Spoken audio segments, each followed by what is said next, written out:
ఆడజన్మ కన్నీటి అలల సాగరం, చూస్తే చిన్నదే కాని బాధల భారం. ప్రతి అడుగులోనూ పరీక్ష, ప్రతి చూపులోనూ నిరీక్షణ. ఆశల రెక్కలు కాలి, గుండెల్లో మూగవేదన. ఆ కన్నీళ్లలో ఉన్నది పిరికితనం కాదు, ఆమె నవ్వే పెదవుల వెనక ఉన్న విషాదం. లోపల ఎన్ని గాయాలైనా బయట పడనీయదు. గతం ఎన్ని చీకట్లను తెచ్చినా తలెత్తుకు బతుకుతుంది. తన కన్నీరు అణువణువున ఒక కథ. ఆ కథలో ప్రేమ ఉంది, బంధాల కష్టముంది.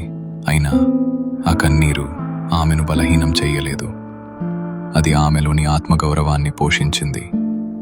ఏమీ చెప్పకుండానే ఎన్నో నేర్చుకున్నది. ఏదైనా సరే ఎదురు నిలిచి పోరాడింది. ఆమె బాధ ఆమెకు ఒక ఆభరణం. అది ఆమె గర్వం, ఆమె నిజమైన అందం. ఇది ఒక ఆడపిల్ల కన్నీరు. అది కరిగిపోయేది కాదు, కదిలించేది. కన్నీటి అలల సాగరంలోనూ ఆమె తలెత్తుకు నిలబడింది. అదే ఆమె బలం, అదే ఆమె గర్వం.